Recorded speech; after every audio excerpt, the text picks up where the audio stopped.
এই বাক্যতত্ত্ব থেকে বোর্ড পরীক্ষায় প্রশ্ন আসে দুই ভাবে, একটা হচ্ছে বর্ণনামূলক প্রশ্ন আসে, আর অথবা দিয়ে থাকে যে বাক্য রূপান্তর করো, যে কোনো 5টি বাক্য দেওয়া থাকবে, বলবে যে 5টি বাক্যের রূপান্তর করো।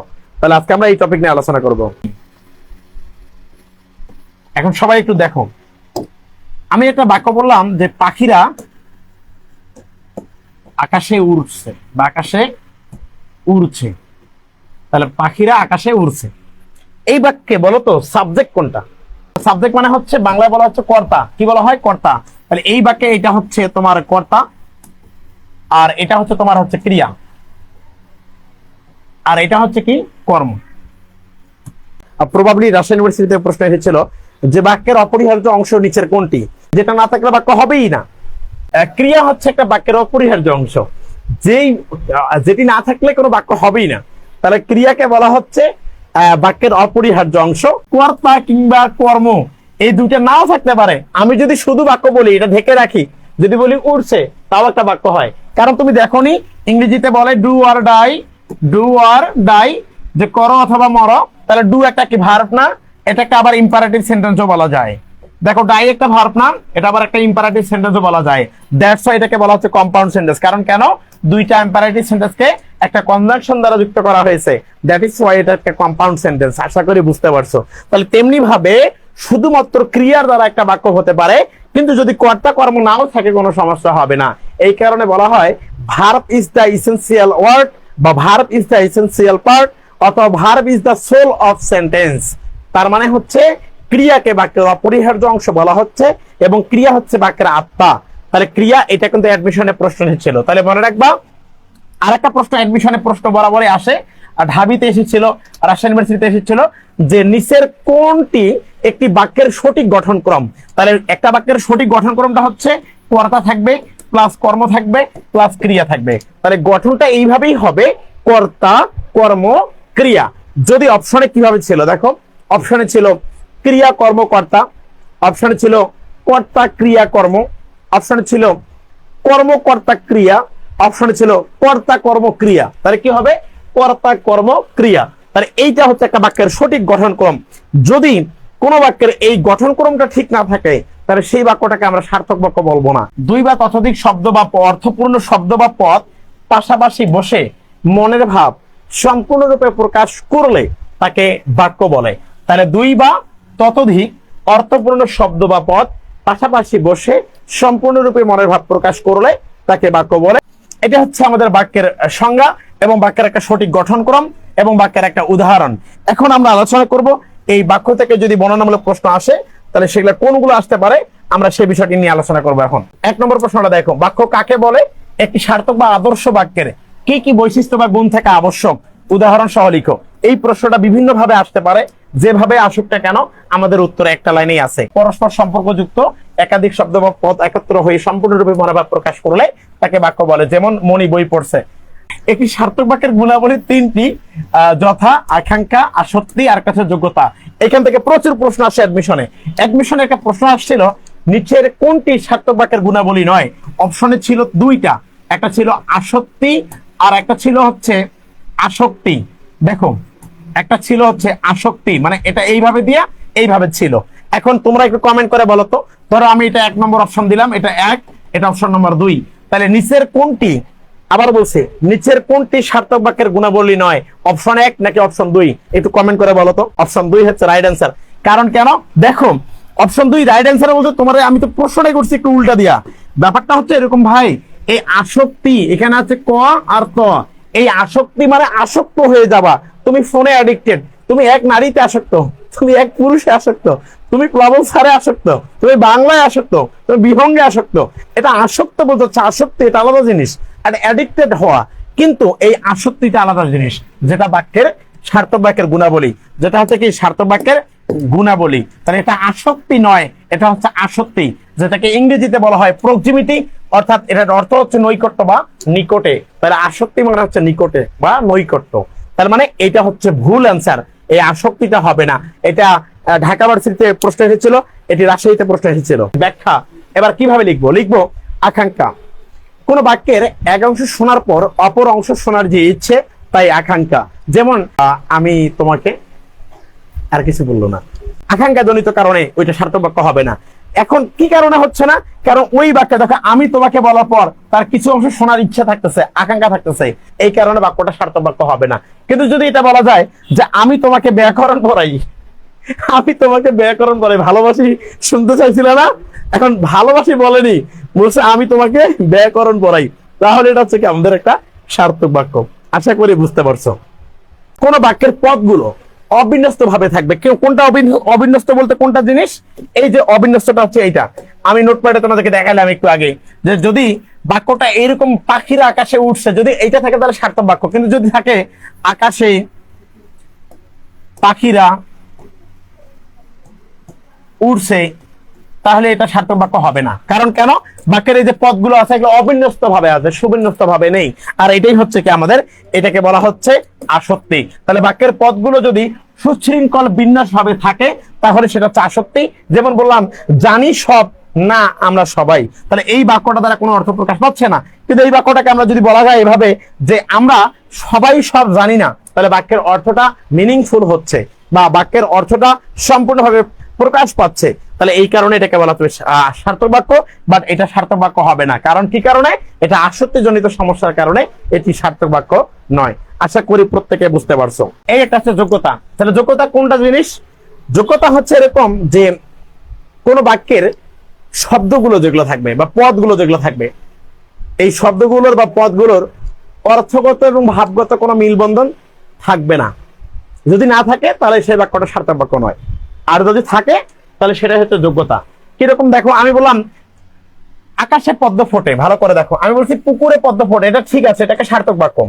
কিন্তু এই বাক্যটা যদি একটা এভাবে বলা যাইতো যে আকাশে পদ্ম ফোটে, এই আকাশে পদ্ম জীবনে ফোটা সম্ভব না, তাহলে এই বাক্যটা তার অর্থগত এবং ভাবগত মিলবন্ধনের কারণে যোগ্যতা হারিয়েছে, তাই বাক্যটি সার্থক বাক্য নয়।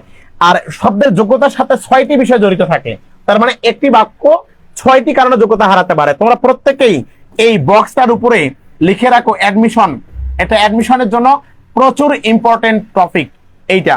উপমার ভুল প্রয়োগ, দুর্বোধতা, গুরুচণ্ডালী, বাগধারা শব্দ পরিবর্তন, বাহুল্য দোষ, আর কাছে রীতি সিদ্ধ অর্থবাচকতা, মিশনের টপিক এগুলা। আচ্ছা, এবার দেখো বাক্যের প্রকারভেদ কতগুলা মনে রাখবা। আরেকটা প্রশ্ন আসতে পারে যে বাক্য কাকে বলে, গঠন অনুসারে বাক্যের প্রকারভেদ ব্যাখ্যা করো। তাহলে মনে রাখবা যে গঠন অনুসারে 3 প্রকার। কত প্রকার? 3 প্রকার। কে 3 প্রকার বাক্য? একটা হচ্ছে তোমার সরল বাক্য, আর একটা হচ্ছে জটিল বা মিশ্র বাক্য, আর একটা হচ্ছে যৌগিক বাক্য। তাহলে এখানে আমরা বাক্য পাইলাম 3টা প্রকারভেদ। একটা হচ্ছে সরল বাক্য, জটিল বা মিশ্র বাক্য, আর একটা হচ্ছে যৌগিক বাক্য। তাহলে সরল বাক্য কোনগুলা? মনে রাখবা একটি কর্তা থাকবে এবং একটি সমাপিকা ক্রিয়া থাকবে, তাহলে সেটা সরল বাক্য হবে। একটু পরে আমি বোঝাচ্ছি। আর যদি কখনো সাপেক্ষ সর্বনাম, মানে কোনগুলা? ধরো যখন তখন, তারপর বললাম হচ্ছে যেহেতু, সাপেক্ষে আসলো সেহেতু, আসতে পারে যা সেহেতু, যিনি তিনি, আসতে পারে যা তা, যথা তথা, যদি, তাহলে, সুতরাং,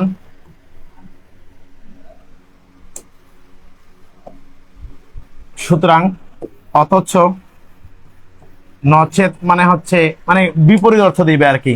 যদি কখনো এগুলো থাকে তাহলে এগুলো যে কোনো কিছু থাকলে সেটা হচ্ছে কোন শব্দ, আর জটিল বা মিশ্র বাক্য।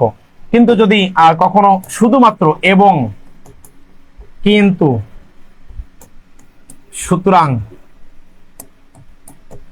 অথচ, নচেত, মানে এই টাইপ যদি কিছু থাকে তাহলে সেটা হচ্ছে যৌগিক বাক্য। এবার আমরা একটা উদাহরণ সহ দেখবো যে কোনটা যৌগিক হচ্ছে বা কোনটা সরল হচ্ছে।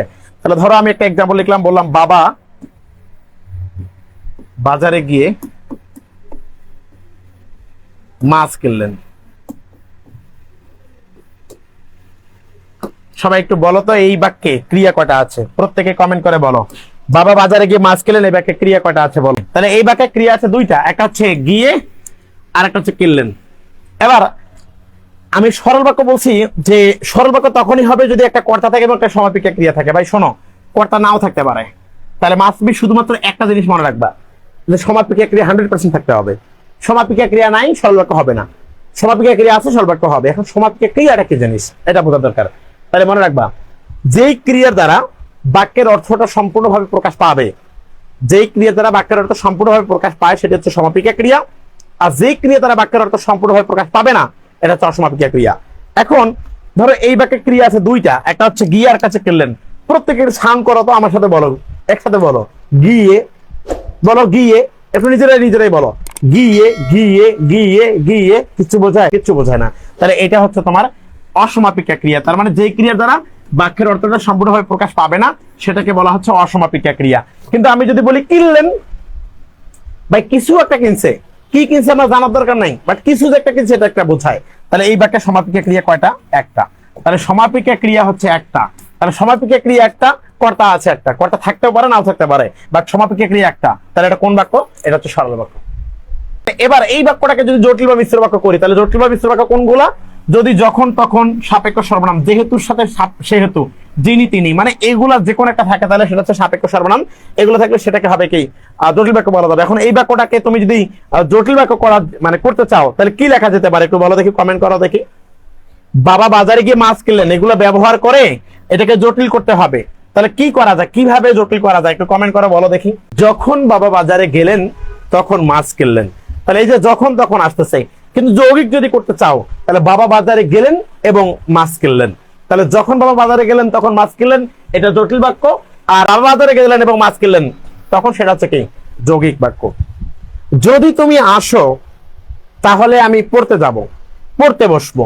তাহলে দেখো যদির পরে আসছে তাহলে, তাহলে যদির পরে আসছে, যদিও লোকটি দরিদ্র কিন্তু সৎ বা তথাপি সৎ, তাহলে যদি কথাটার পর আবার একটা আসতেছে সেক্ষেত্রে জটিল। কিন্তু এরকম যদি আসে লোকটি দরিদ্র কিন্তু সৎ, কিন্তু কথাটা আবার একবার আসছে সেক্ষেত্রে আবার যৌগিক।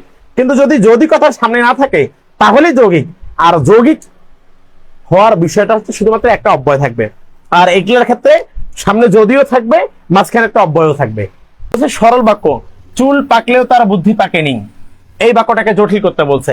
তাহলে যদিও তার চুল পেকেছে তথাপি, তাহলে দেখো যদিও তথাপি দুইবার আসছে, তাহলে জটিল হয়ে গেল। মিথ্যা বলার জন্য তোমার পাপ হবে, তাহলে যেহেতু তুমি মিথ্যা বলেছো তাই তোমার পাপ হবে, বা সেহেতু তোমার পাপ হবে, যেহেতুর সাপেক্ষে সেহেতু বা তাই আসছে, জটিল বাক্য। আমার কথা বিশ্বাস করলে তোমার মঙ্গল হবে, যদি আমার কথা বিশ্বাস করো তাহলে তোমার মঙ্গল হবে। তাহলে দেখো যদির সাপেক্ষে তাহলে আসছে। আমার পথ দেখাবে আমার সত্য, যা আমার পথ তা দেখাবে আমার সত্য, তাহলে যা তা আসছে, তাহলে এটা সাপেক্ষ সর্বনাম, এই কারণে হচ্ছে জটিল বাক্য। যারা নির্বোধ তারাই এই কথা বিশ্বাস করে, তাহলে যারা তারা একটা জটিল বাক্য। এমন এটাকে সরল করতে বলছে যে নির্বোধরাই এই কথা বিশ্বাস করে। যারা ধার্মিক তারা সুখী, তাহলে আমরা লিখতে পারি ধার্মিক ব্যক্তিরা সুখী বা ধার্মিকেরাই সুখী। যদি লোভ পরিত্যাগ করো তবে সুখ পাবে, তাহলে এটা জটিল বাক্য। এখন এটাকে তুমি সরল করো যে লোভ পরিত্যাগ করলে সুখে থাকবে। যদি পড়াশোনা না করো তাহলে ভবিষ্যৎ অন্ধকার অন্ধকার, যদি সাপেক্ষে তাহলে আসছে জটিল বাক্য। সরল মানে সরল করলে কি হবে, পড়াশোনা না করলে ভবিষ্যৎ অন্ধকার। সরল থেকে যৌগিক দেখবো আবার, সরল থেকে আবার যৌগিক। তাহলে সরলটা হচ্ছে কি দরিদ্র হলেও তার মন ছোট নয়, তাহলে দরিদ্র হলেও তার মন ছোট নয়, এটা সরল বাক্য। এই সরল বাক্যটাকে করতে বলছে যৌগিক, তাহলে যৌগিক করি। তাহলে সে দরিদ্র কিন্তু তার মন ছোট নেই, তাহলে দেখো এবার কিন্তু দেখো সাপেক্ষ সর্বনাম কিছু নাই, শুধুমাত্র একটা মাঝখানে একটা এবং মানে কিন্তু আছে, একটা অব্যয় আছে। তাহলে একটা অব্যয় থাকা মানে কি যৌগিক বাক্য। আমি বহু কষ্টে অর্থ উপার্জন করেছি, সরল বাক্য। তাহলে যৌগিক বাক্যটা কি হবে, আমি বহু কষ্ট করেছি ফলে অর্থ উপার্জন করেছি, এই ফলেটা একটা কি তোমার একটা অব্যয়ের কাজ করতেছে। এখানে তুমি এবং বসাইতে পারতা যে এবং অর্থ উপার্জন করেছি, তবু হবে যৌগিক বাক্য। বিদ্বান হলেও তার অহংকার নেই, তার সরল বাক্য। তাহলে তিনি বিদ্বান কিন্তু তার অহংকার নেই, তাহলে এই যে কিন্তু কথাটা আসছে যৌগিক বাক্য। লোকটি অশিক্ষিত হলেও অভদ্র নয়, তাহলে লোকটি অশিক্ষিত কিন্তু অভদ্র নয়, ব্যাপারটা কি বুঝছো? এইগুলো হচ্ছে অব্যয়, এইগুলো হচ্ছে সরল বাক্য থেকে যৌগিক বাক্য। সত্য কথা স্বীকার করো, কর বানানটা ওকার হবে, নতুবা শাস্তি পাইবে, তাহলে নতুবা কথাটা আছে এই কারণে যৌগিক বাক্য। এখন এটাকে সরল করতে বলছে যে সত্য কথা স্বীকার না করিলে, মানে সত্য কথা স্বীকার করিলে শাস্তি পাইবে না, হয়ে গেল। বা লেখা যেতে পারে সত্য কথা স্বীকার না করলে শাস্তি পাইবে, হয়ে গেল। ঔষধ খাও, দেখো এবার একটা কমা আছে, আবার নতুবাও আছে, একই কথা, মানে অব্যয় আছে, তাহলে অব্যয় থাকলে যৌগিক। তাহলে ওষুধ খাও নতুবা মরতে হবে, তাহলে সরল করবে কিভাবে, যে মরতে না চাইলে ওষুধ খাও। সত্য কথা বলিনি, দেখো তাই কথাটা আছে, যৌগিক বাক্য, তাই বিপদে পড়েছি, তাহলে সত্য কথা না বলাই বিপদে পড়েছি, সরল বাক্য। তিনি ছিলেন কিন্তু এখন আর নেই, তাহলে এই যে কিন্তুটা আছে অব্যয়, যৌগিক বাক্য, তাহলে সরলটা তিনি আর নেই, মানে মারা গেছে। তাহলে দেখো এটা জটিল, যখন চোর এসেছিল তখন আমরা ঘরে ছিলাম না, তাহলে যখন তখন আসছে জটিল বাক্য। তাহলে চোর এসেছিল কিন্তু আমরা ঘরে ছিলাম না, একটা কথা আসছে। এবার যৌগিক, যেহেতু সে নিরপরাধ সেহেতু সে মুক্তি পাবে, কয়টা, দুইটা, সাপেক্ষ সর্বনাম, তাহলে জটিল বাক্য। সে নিরপরাধ অতএব সে মুক্তি পাবে, এবার কয়টা, একটা, যৌগিক বাক্য। হ্যাঁ, যদি বাঁচতে চাও তাহলে কেটে পড়ো, তাহলে কয়টা আসছে, দুইটা, তাহলে দুইটা হলে কোন বাক্য, জটিল বাক্য। তাহলে কেটে পড়ো এবং বাঁচো, তাহলে কয়টা আসছে, এবার একটা, তাহলে কোন বাক্য, যৌগিক বাক্য। কিন্তু এবারে যদি যৌগিক থেকে জটিল করতে বলে কিভাবে করবা, বেলা যায় কিন্তু কয়টা আছে, একটা, কিন্তু গন্তব্যের খোঁজ নেই এখনো, তাহলে যৌগিক বাক্য। এবার জটিল করবা কিভাবে, যদিও বেলা যায় তবু গন্তব্যের খোঁজ নেই, তাহলে কয়টা আসছে, এবার দুইটা। আমি ছিলাম বর সুতরাং বিবাহ সম্বন্ধে আমার মত যাচাই করা অনাবশ্যক ছিল, এটা হচ্ছে তোমার অপরিচিত গল্প গ্রন্থের একটা লাইন। তাহলে দেখো এখানে সুতরাং কথাটা একবার আসছে, যৌগিক বাক্য। তাহলে আমি যেহেতু ছিলাম বর সেহেতু, বা এখানে লিখতে পারতাম যেহেতু আমি ছিলাম বর, যেহেতুটা আগেও দিতে পারতাম, কোনো সমস্যা নেই। তাহলে যেহেতু সেহেতু দুইবার আসতেছে, তাহলে কোন বাক্য, জটিল বাক্য।